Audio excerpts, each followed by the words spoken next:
ustensiles et tout ce qui lui appartient.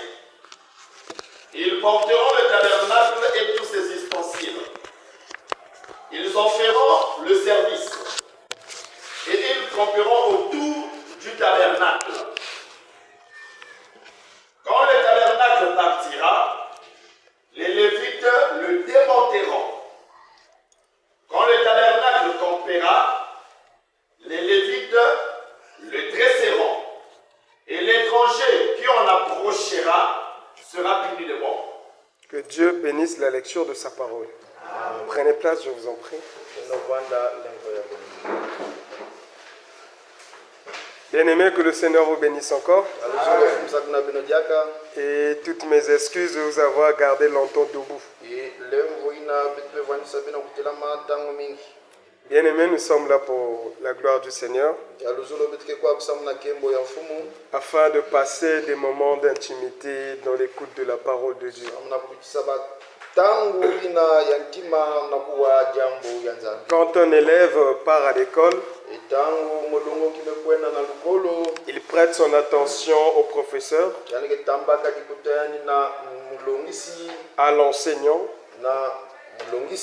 dans le but de tirer profit de son déplacement de la maison à l'école. Ça veut dire le bénéfice est lié à la façon dont nous recevons les choses. Et j'aimerais que ce soir, chacun reçoive la part du Seigneur. Mais il faut que nous puissions être unis par un même esprit. Bien-aimé, vraiment que le Seigneur se souvienne du sacrifice que vous avez fait. La température n'était pas du tout bonne. Et malgré cela, vous avez fait violence et vous voilà. Bien-aimé, vous devez comprendre que le déplacement de la maison jusqu'ici consiste en une seule chose. Lorsque l'apôtre Jean a salué l'ancien Gaius, il lui a dit: je souhaite que tu sois en bonne santé et que tu prospères à tous égards comme prospère l'état de ton âme. Dans la salutation du bien-aimé Jean, il était en train de faire le lien entre la santé physique et la prospérité de l'âme. Et il dit: je veux que tu prospères à tous égards comme prospère l'état de ton âme. Si on se fie au dire du bien-aimé Jean, c'est que la prospérité physique est liée à celle de l'âme. Si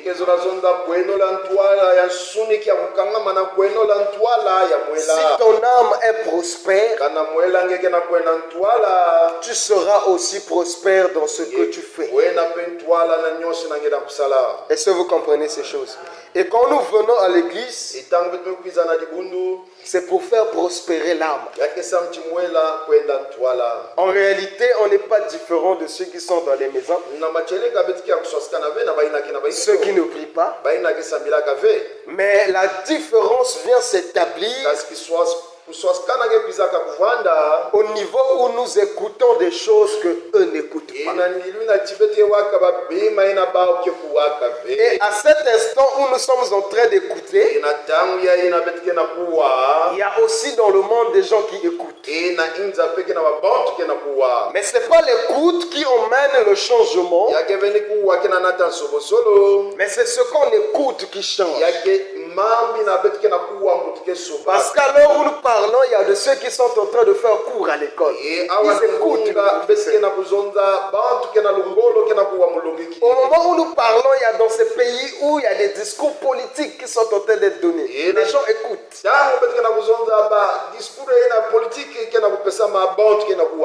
Mais ce n'est pas tous ceux qui écoutent qui reçoivent quelque chose. Parce que la réception de la chose est liée au message qu'on écoute. Et ce soir, vous n'écoutez pas le discours d'un enseignant dans l'école. Ce n'est pas le discours d'un politicien devant la population. Mais ce soir, vous écoutez le discours du maître. Lorsque le bien-aimé Salomon a écrit les proverbes, à la fin, il dit écoutez la fin du discours. Nous disons que le plus important dans notre discours, c'est sa fin. Voilà pourquoi en termes de persévérance, la Bible n'a pas dit celui qui va débuter la marche sera sauvé. La Bible dit celui qui persévérera jusqu'à la fin sera sauvé. Et la fin du discours dit quoi? Crains Dieu et rends-lui gloire, car tout homme sur la terre devra rendre compte. Ça veut dire la fin du discours nous dit tout. La fin du discours nous fait savoir que tout homme sur terre doit rendre compte.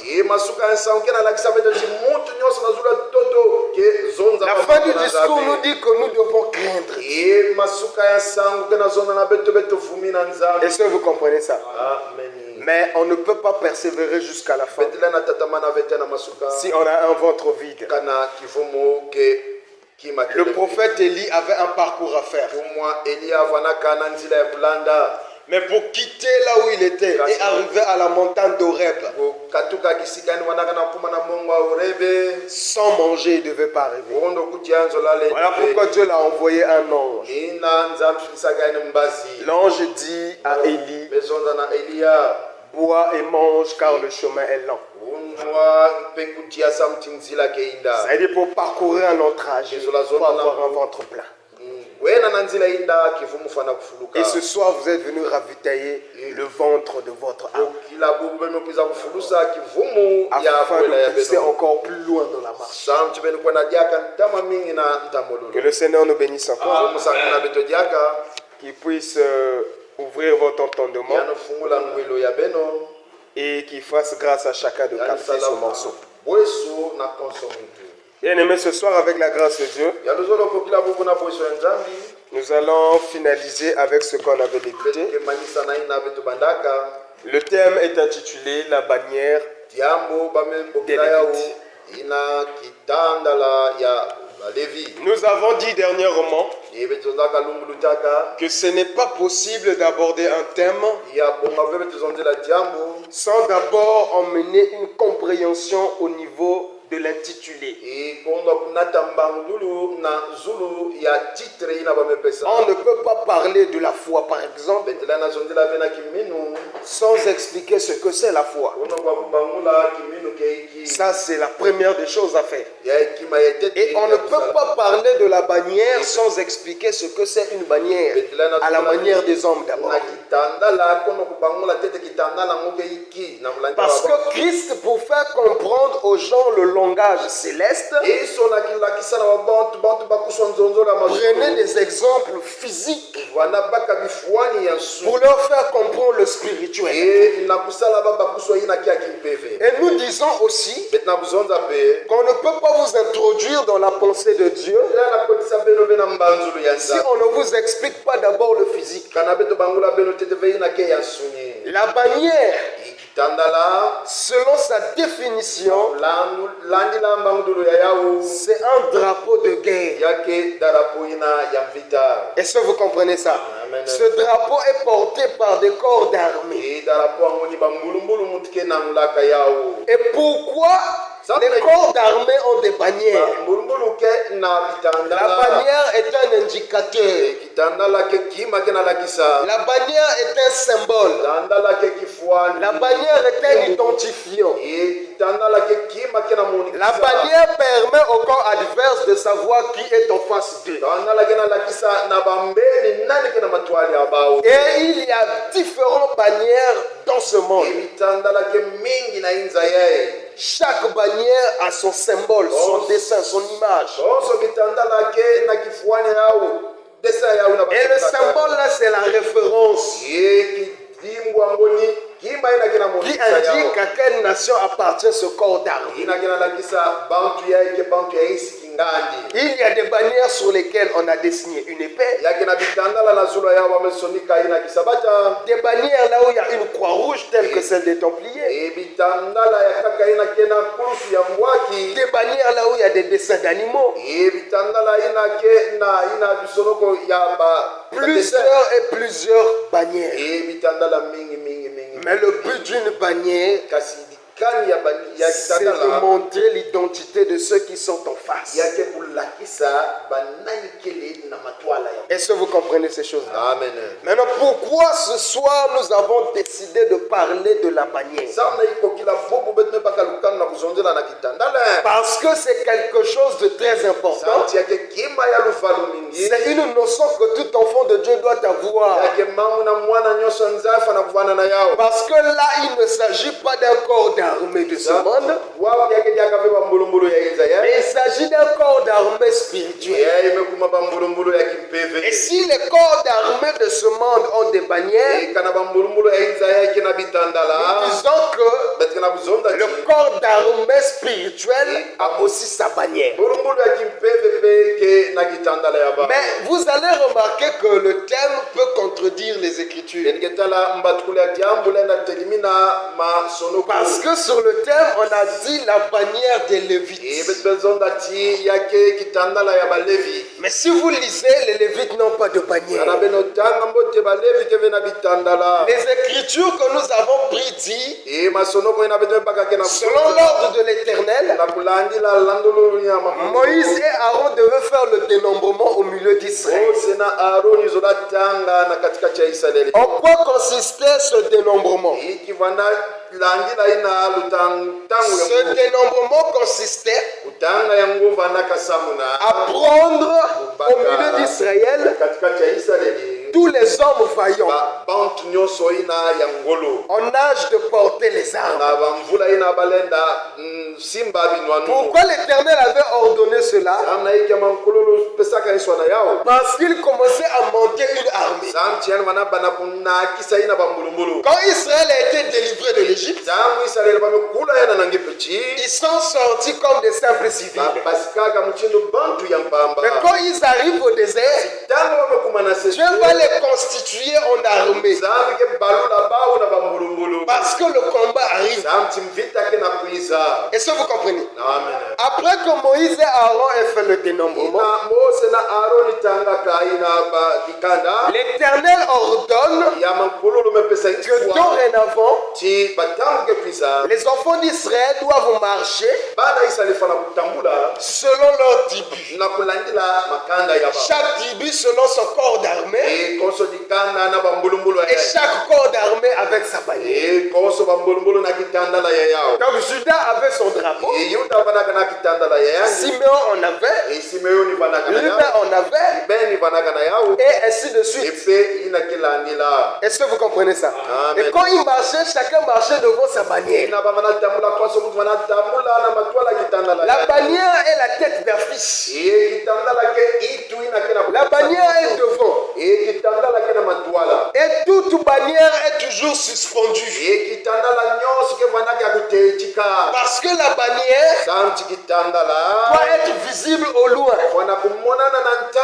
Est-ce que vous comprenez ça? Amen. D'où il y avait toujours une perche, là où on suspendait la bannière dessus, pour servir d'identifiant à distance. Est-ce que vous comprenez ces choses? Amen. Et tous ces enfants d'Israël, selon leur famille, avaient donc des bannières. Mais Lévi n'avait aucune bannière. On n'a pas dit à Lévi de se constituer en corps d'armée. Regardez l'instruction qu'on donne à Lévi. Lévi est chargé de démonter le tabernacle quand il faut partir. Et de le dresser quand il compte. Il dit lors du campement, chaque tribu des enfants d'Israël doivent camper en groupe. Chaque tribu doit camper sous sa bannière. Donc, dès lors que l'Éternel les avait disposés en armée, on ne pouvait plus voir les Siméonites allaient s'asseoir à côté des Juifs. Ou ceux de Ruben allaient s'asseoir à côté, je ne sais pas, de ceux de Ben. Ils commençaient à camper selon leur tribu, selon leur corps d'armée. Et chaque corps d'armée sous sa bannière. Mais quand Lévi campait, Lévi campait autour du tabernacle. Est-ce que vous comprenez ces choses? Amen. Chaque tribu sous sa bannière, mais Lévi autour du tabernacle. Mais pourquoi nous avons intitulé le thème la bannière des Lévites? Parce que Lévi avait une bannière mais qui n'était pas vue des hommes. Est-ce que vous comprenez ces choses? Lévi, sa bannière n'était pas un drapeau qu'on agitait au fond. La bannière de Lévi était une bannière invisible. Parce que même au loin, pour identifier les Lévites, il suffit de voir là où se trouve le tabernacle. Là où tu vas trouver le tabernacle, là tu vas trouver Lévi. Est-ce que vous comprenez ça? Amen. Mais nous disons, est-ce que cela est suffisant pour dire que Lévi avait sa bannière? Nous disons non. Il faut prendre des écritures. Voilà pourquoi nous avons pris l'écriture d'Exode 17 verset 15. C'est le prophète Moïse qui va parler. Qu'est-ce qu'il va dire? On peut relire.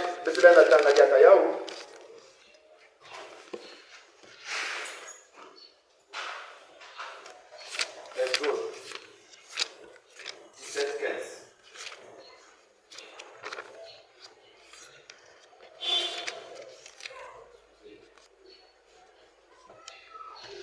Exode 17,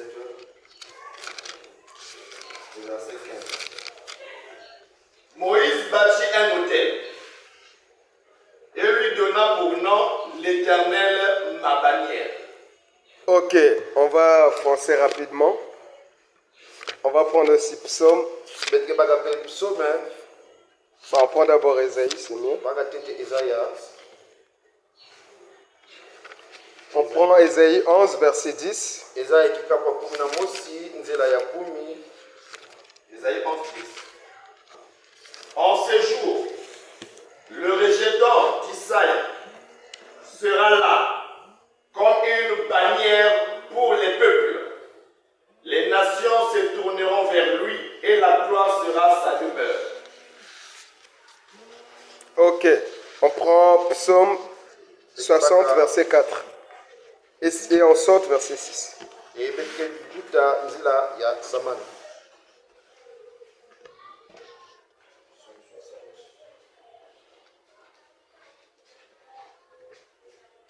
Psaume 60, le verset 4. Tu as ébranlé la terre, tu l'as déchirée. Répare ses brèches, car elle chancelle. Verset 6. Tu as donné à ceux qui te craignent une bannière pour qu'elle s'élève à cause de la vérité. Que Dieu bénisse la lecture de sa parole. Amen. Bien aimé, que le Seigneur vous bénisse également. Bien-aimés, ce soir nous allons mettre l'ordre dans la totalité de ce qu'on avait dit le mardi. Le mardi, on vous a laissé en suspension, mais aujourd'hui, on va atterrir ensemble. Vous allez remarquer une chose. Lévi, quand il marche avec le tabernacle. Mais les autres marchent, chacun selon son corps d'armée, chacun avec sa bannière. Et le dénombrement avait pour rôle de sélectionner les hommes vaillants de chaque tribu.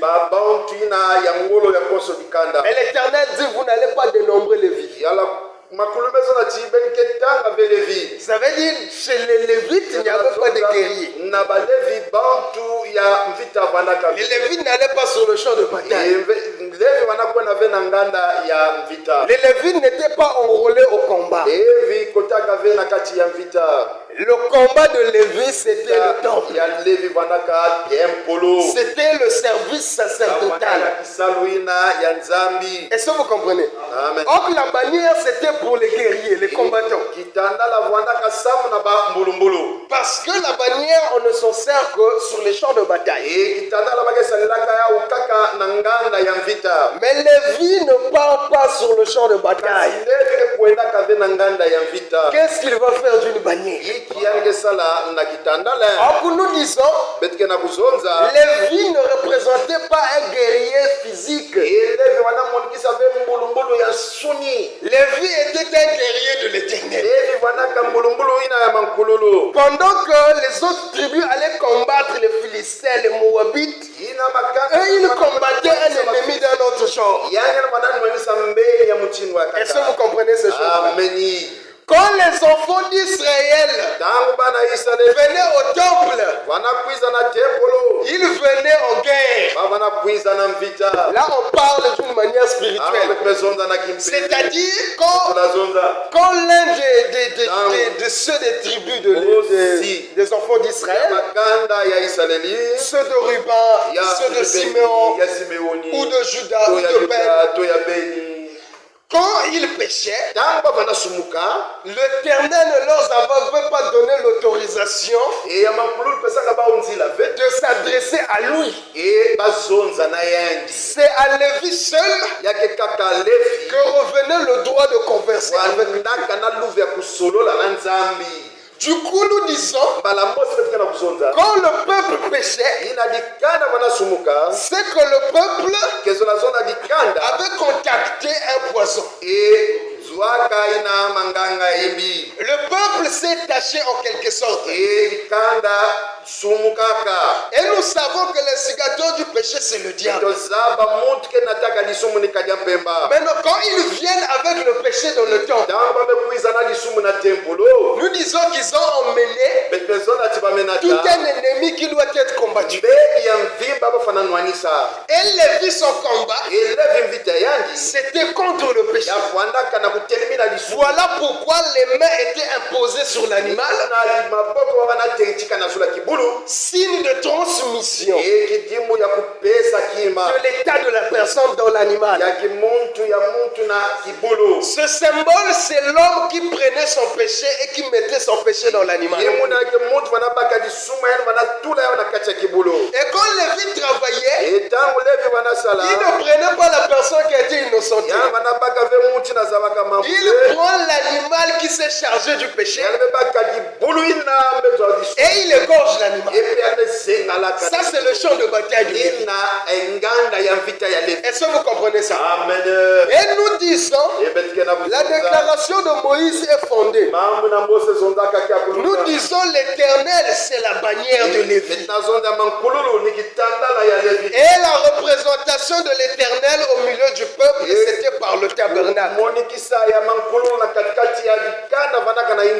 Donc quand Moïse dit l'Éternel est ma bannière, nous disons l'Éternel est égal au tabernacle. Donc Lévi qui campe tout autour du tabernacle C'est un corps d'armée qui campe autour de sa bannière. Je ne sais pas si on se fait bien comprendre. Maintenant, vous allez remarquer, Esaïe et David vont encore éclaircir ceci. Qu'est-ce que Esaïe va dire? Esaïe dit, en ce jour, le rejeton d'Isaïe sera comme une bannière pour les peuples. Les nations se tourneront vers lui et la gloire sera sa demeure. Ici, Esaïe parle du rejeton d'Isaïe. Or que nous savons, selon les prophéties qui ont été annoncées par Esaïe sur ce fils d'Isaïe, ce rejeton, nous savons que ce rejeton d'Isaïe n'est autre que le Seigneur Jésus-Christ. Maintenant, ici, quand Esaïe parle, il est en train de prophétiser sur Christ. Il dit qu'en ce jour-là, le rejeton d'Isaïe sera comme une bannière. Et quand nous joignons cela à la déclaration de Moïse, nous disons qu'au-delà de cette bannière que nous connaissons, il y a une autre bannière qui existe. Mais vu que là nous parlons d'un corps d'armée spirituel, ça veut dire sa bannière aussi est spirituelle. Et nous avons dit quand nous employons le langage de la révélation, les choses semblent ne pas être ce qu'ils sont. On peut parler d'une bannière, mais dans l'explication, la bannière devient un homme. On peut parler d'une femme enceinte, mais dans l'explication, ça devient un homme qui donne naissance à un peuple.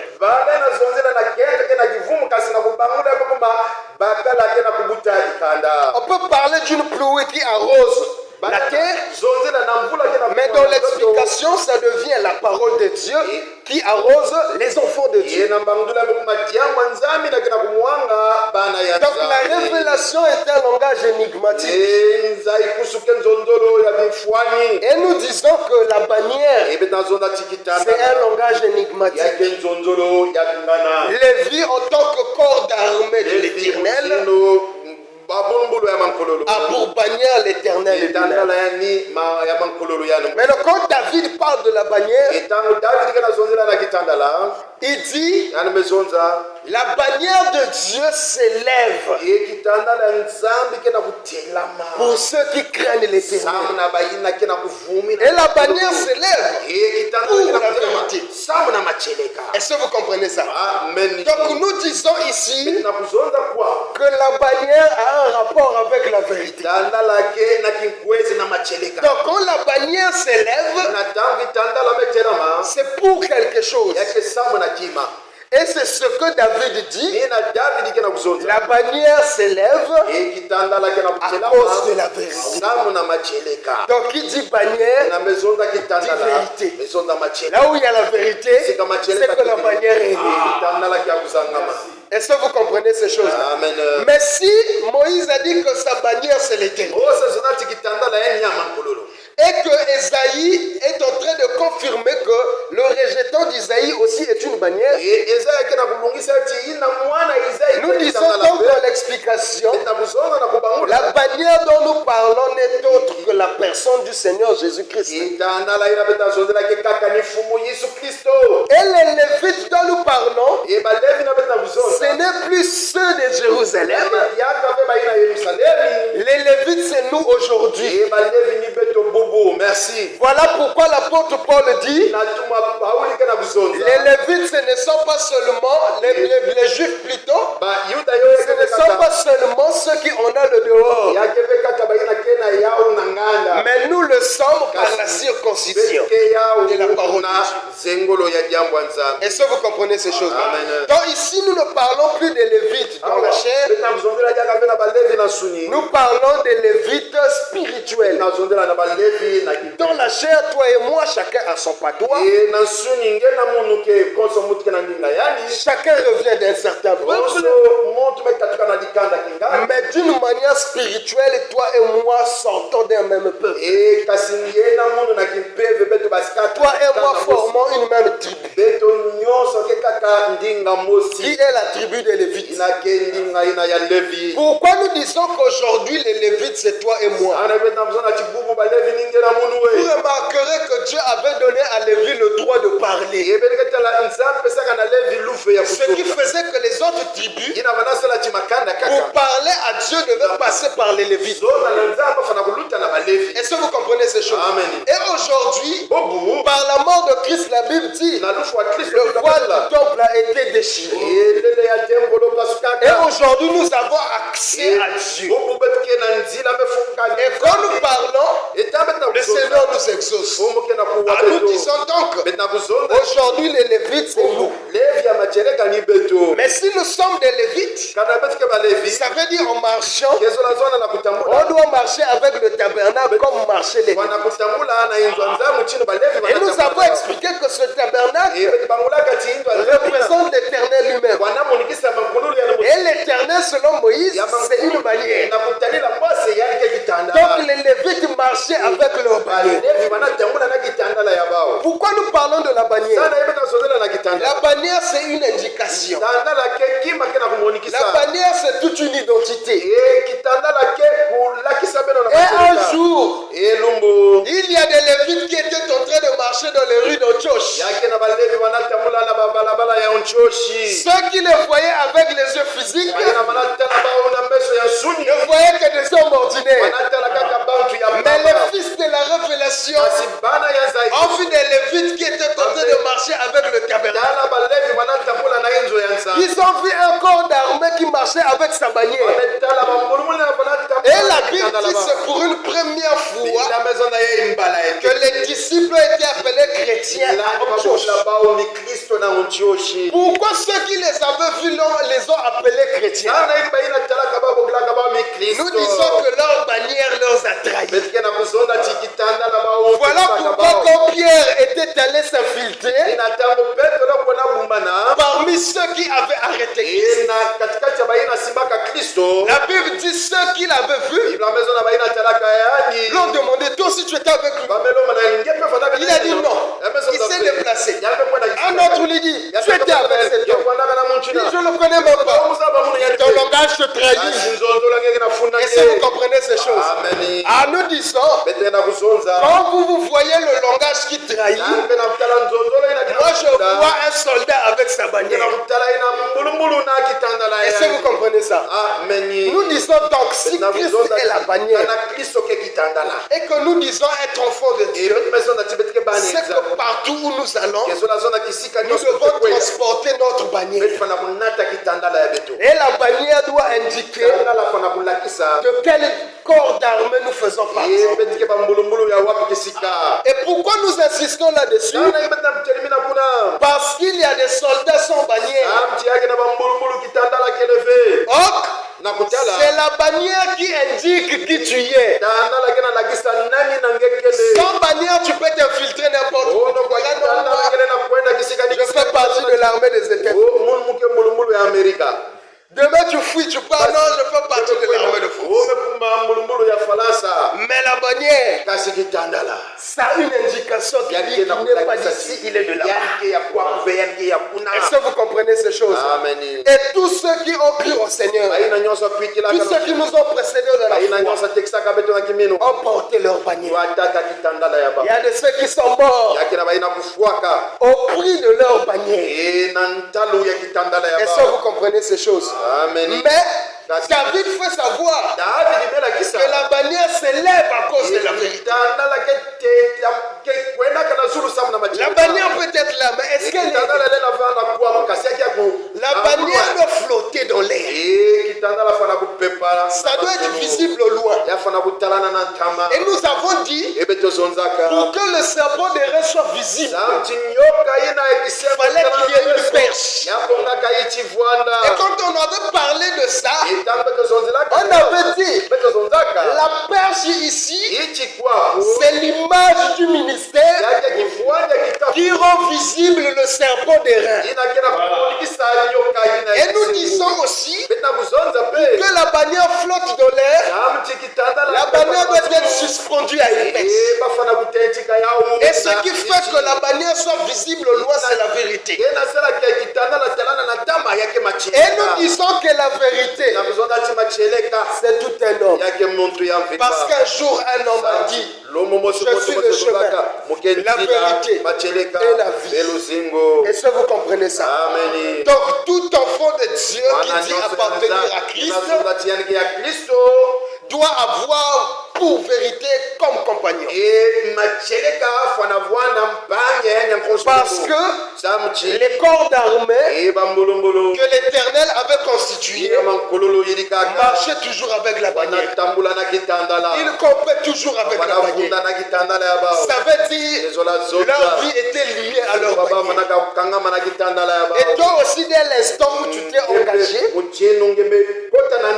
sache que tu as prêté serment. On ne peut pas t'enrôler sans que tu prêtes serment. Si vous voyez les soldats mourir sur le champ de bataille, c'est pas à cause de l'argent. Si c'est l'argent, il devait dire je vais me conserver en vie pour attendre la paix. Mais quand tu vois un soldat mourir, c'est à cause du serment qu'il a fait. Il a fait le serment de servir au prix de sa vie. Est-ce que vous comprenez? Et il y a de ceux qui sont morts à cause du serment qu'ils ont pris. Est-ce que vous comprenez ça? Amen. Tous ceux qui nous ont précédés dans la foi, il y a de ceux qui ont été décapités au nom de leur bannière, c'est-à-dire au nom de Christ. Nous allons prendre des exemples pour voir. Nous prenons Matthieu. Nous prenons Matthieu 14, 1 à 3.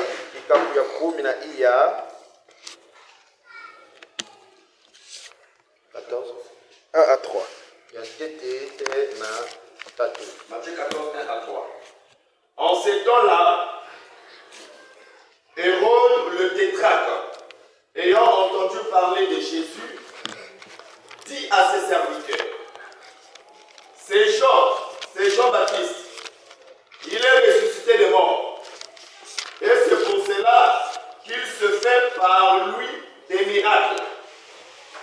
Car Hérode, qui avait fait arrêter Jean, l'avait lié et mis en prison à cause d'Hérodias, femme de Philippe, son frère. Non, ça va. On prend Acte 4, verset 17 à 20.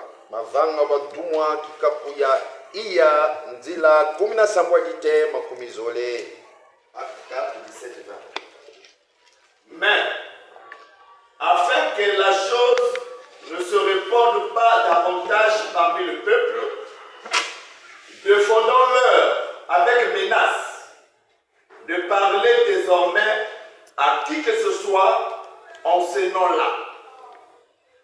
Et les ayant appelés, ils leur défendirent absolument de parler et d'enseigner au nom de Jésus. Pierre et Jean leur répondirent, jugez s'il est juste devant Dieu de vous obéir plutôt qu'à Dieu. Oui, je sais. Car nous ne pouvons pas ne pas parler de ce que nous avons vu et entendu. Que Dieu bénisse la lecture de sa parole. Amen. Bien-aimés, vous allez remarquer qu'il y a des gens qui ont souffert à cause de la bannière. Toi et moi, nous sommes libres. On n'a pas été soumis au coup de fouet à cause de la vérité. Il y a de ceux, c'est au fil de l'épée. L'épée est là, tu sens que ce n'est pas de l'amusement. On dit on te décapite, ou on te laisse vivant, mais tu renonces. Vous avez prêté serment. Il faut couper la tête. Est-ce que vous comprenez ces choses-là? Bien aimé, l'enfant de Dieu est un défenseur. On avait lu Deutéronome 33. Quand Moïse était en train de bénir Lévi. Arrivé sur Lévi, dans sa bénédiction prophétique, il dit Lévi ne distingue pas ses parents, il ne connaît pas ses frères, il ne connaît pas ses soeurs, ses enfants. Il dit Lévi est le gardien de la loi de Dieu. C'est-à-dire quand on garde la loi de Dieu, tout sentiment doit être banni. Lévi vivait pour défendre la cause du Seigneur. Lévi vivait pour défendre la justice de Dieu. Lévi était du côté des choses de Dieu. Nous disons donc, personne ne peut fermer la bouche d'un homme qui a prêté serment. Personne ne peut fermer la bouche d'un véritable lévite. Mais regarde le nombre de bouches fermées. Combien de bouches se sont fermées aujourd'hui?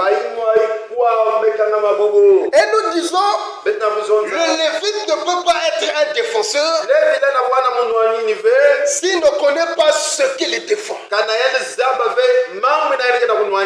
Mais toi, tu dois connaître ce que tu défends. Est-ce que vous comprenez ça? Plusieurs se retrouvent devant des débats là où on chiffonne Christ sans réaction. Tu vois des gens qui racontent n'importe quoi sur Christ. Mais le soi-disant lévite est à côté. On dit non, Christ est un magicien, il était parti en Égypte, et ainsi de suite, c'était l'initiation. Il est là.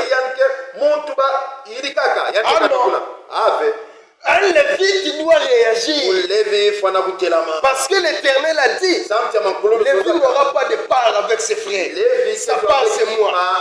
Son héritage, c'est moi. Donc, quand il s'agit des affaires de Dieu, Lévi considère que c'est son héritage. Et nul ne peut toucher à l'héritage de Lévi. Voilà pourquoi l'enfant de Dieu doit défendre à tout prix la vérité. Est-ce que vous comprenez? Même si c'est de moi que ces bêtises-là sortent, faites comme ceux de Béré, prenez la Bible, lisez les Écritures et contredisez-moi. Est-ce que vous comprenez? Quand je viendrai envers un frère pour dire des choses contraires à la vérité, ta manière doit être élevée. Elle doit flotter pour défendre la vérité. Est-ce que vous comprenez ces choses?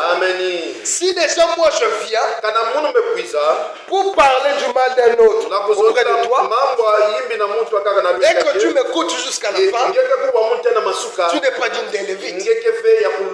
Tu as ce droit de m'arrêter à l'instant même. Parce que tu n'es pas fanatique, tu n'es pas sentimentaliste, mais tu es défenseur de la vérité. Et partout où la vérité est menacée, toi tu dois t'élever. Partout dans ton travail, dans ta famille. Est-ce que vous comprenez ces choses? Ta bannière doit t'identifier. Plusieurs ont mis pied là où il ne fallait pas mettre. Parce qu'il a manqué le courage. Nous disons tu ne peux pas faire partie de l'armée de l'Éternel si tu n'as n'ont pas le courage. Parce que dans les normes de sélection, l'Éternel avait dit choisissez parmi le peuple. Ceux qui n'ont pas le courage, qu'ils repartent à la maison. Ceux qui viennent de se marier, qui repartent à la maison. Les critères étaient stricts. Parce que celui qui s'en va combattre doit se dire que c'est au prix de moi. Mais quand tu veux conserver la relation, c'est que tu n'as pas compris pourquoi tu as été choisi. Tu dis, même si le frère me prend mal, même s'il se fâche contre moi, cette vérité doit sortir. Dis, frère, tu agis mal. Frère, tu as mal parlé. Est-ce que vous comprenez? Cette attitude fera que l'amour puisse toujours rester au milieu de nous. Parce que si je ne permets pas déjà qu'un autre vienne me parler d'un autre, c'est qu'il y a déjà des choses qui seront bannies au milieu de nous. Est-ce que vous comprenez? Déjà, moi, je ne pourrais plus faire n'importe quoi devant le frère. Je sais que le Lévite va réagir. Et lui également ne fera rien de négatif devant moi parce qu'il sait que je vais réagir. Maintenant, quand l'amitié s'installe, les sentiments s'installent, la tolérance s'installe. Quand la tolérance vient s'installer, la vérité perd son efficacité. Est-ce que vous comprenez ça?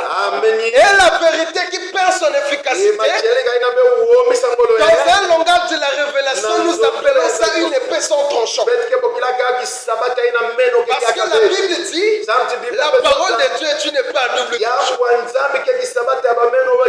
Mais quand la vérité s'enlève, l'épée est restée mais sans tranchant. Ça va te faire du mal. Même quand tu diras, tu sais, il est écrit, vu que tu es habitué à supporter, et que toi aussi tu es habitué à commettre des bêtises pour la personne, on perd l'influence. Et cette influence, c'est ta bannière que tu as enlevée, tu as mis dans le sac. Ça ne se fait plus voir. Est-ce que vous comprenez ça? Nous disons, pour appartenir à Christ, il faut avoir du courage. Jean-Baptiste a dit devant le roi, ce que tu fais c'est mal. Cette femme que tu as, c'est la femme de ton frère. La femme a pris en cœur. Et Jean-Baptiste est mort à cause de la vérité. Parce qu'il avait osé dire. Est-ce que vous comprenez? Paul vient voir son ancien de la foi, Pierre. Pierre vient avec les païens ici. À un moment donné, quand il voit les juifs, il Paul veut voir son ancien dans la foi. Jésus-Christ dans l'évangile. Il dit, mon frère, tu es hypocrite. Pourquoi tu agis de la sorte? Quand tu es avec les païens, dès que tu vois un juif, tu laisses les païens. Paul n'a pas dit c'est mon ancien de la foi. Parce qu'il savait que là, il est en train de s'égarer. Ce comportement est en train de le détruire. Il faut que je réagisse pour que la vérité puisse rejaillir à lui. Est-ce que vous comprenez ça? Amen. Et pour ne pas lire et prendre du temps, on va juste citer les Écritures parce qu'on a déjà débordé de 8 minutes. Si vous lisez dans 1 roi, 1 roi 22 du verset 1 jusqu'en bas, vous allez voir qu'il y a un homme appelé Michel. Cet homme était tellement fier d'élever sa bannière qu'on avait déjà connu son identité. Quand Josaphat vient voir Akab, il dit, il n'y a pas chez toi ici des serviteurs de Dieu qu'on peut interroger avant d'aller au combat. Akab dit, t'en fais pas, j'en ai trop. Il appelle tous ses prophètes. Les prophètes ont prophétisé, il dit, on voit la victoire. Va, tu auras la victoire. Josaphat n'était pas content. Il dit, n'y a-t-il pas un autre serviteur de Dieu ici qu'on puisse s'interroger avant de partir? Si tu savais, on a un soi-disant serviteur de Dieu ici, mais je te préviens d'avance. Il prophétise. C'est vrai, mais il ne dit jamais rien de bon. Le frère dit, mais on l'appelle quand même. Celui qui est allé l'appeler dans sa prison, lui dit toi, les autres ont prophétisé là-bas. Toi bientôt tu vas faire n'importe quoi. Quand tu viens, aligne-toi à ce qu'on dit les autres. Qu'ils aillent au combat. Michel arrive. Akabi, vas-y, on t'écoute, prophétise. Est-ce qu'en allant combattre, on aura la victoire? Michel dit, on va. Je vois la victoire. Akabi, ne blague pas avec moi.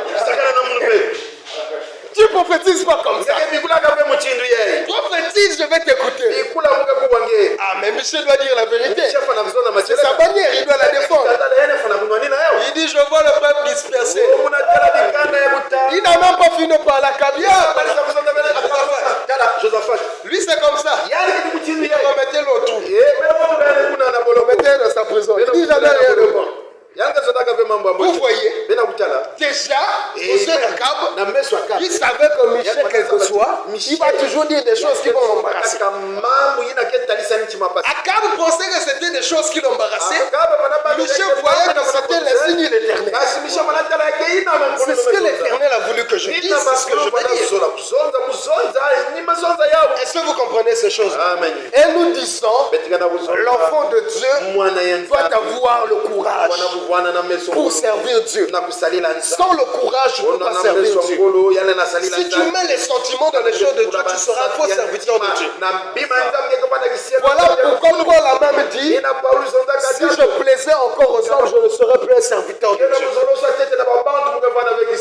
Plusieurs se sont retrouvés dans la maison des féticheurs parce que la famille a décidé, bon voilà, tu ne viens pas dans cette toi le sorcier de la famille, on y va. Toi aussi comme un mouton, tu ne pas.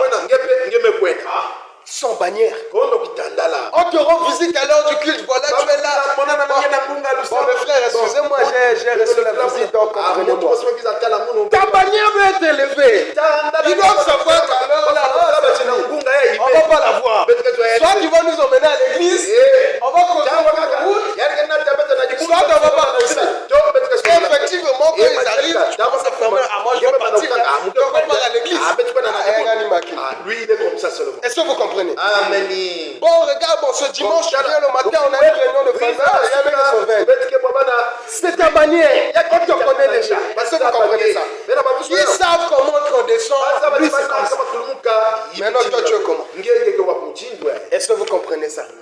Et nous disons, le courage dont nous parlons, c'est même oser revenir là où tu as causé des dégâts.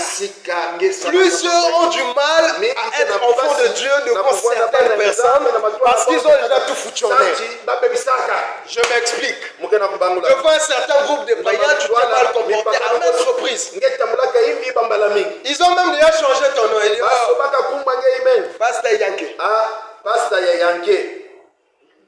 Mais, quand tu viens, ta conscience travaille. Que non, je dois quitter cet état. C'est vrai que j'ai faussé devant eux, mais je suis plus cet homme-là, je suis revenu en moi. Mais chaque fois que tu seras devant, tu seras fléchi. Il faut faire quelque chose, élève la bannière. Si j'ai commis des erreurs, ça c'est vrai. J'ai agi en délinquant. Mais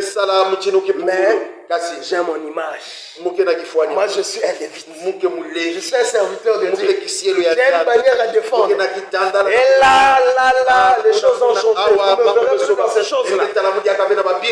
Tu relaves l'image et tu marches à nouveau. Est-ce que vous comprenez? C'est comme ça qu'on affronte les choses. Ça c'est notre combat. Ne va pas prendre des armes, des snipers et tout. Non. C'est de combattre tous les jours avec les choses qui nous entourent. C'est dans la parcelle où tu vis que tu as commis des dégâts. Donc tous les jours, quand tu pars à l'église, lave cette image, ose les affronter, reconnais comment tu t'es mal conduit envers eux et montre-leur que la trajectoire a changé. Si c'est dans ton travail, si c'est à l'école, peu importe, aie le courage d'affronter. Assume et va de l'avant. Que le Seigneur nous bénisse.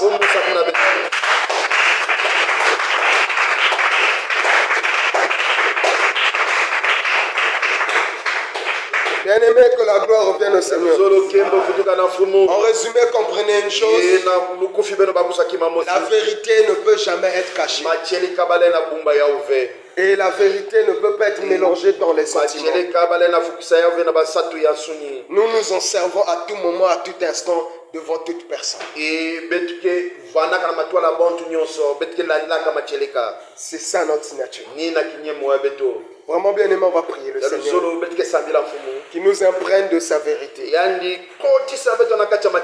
que nous n'ayons pas honte de défendre la vérité. C'est notre bannière. Prions au nom du Seigneur Jésus-Christ.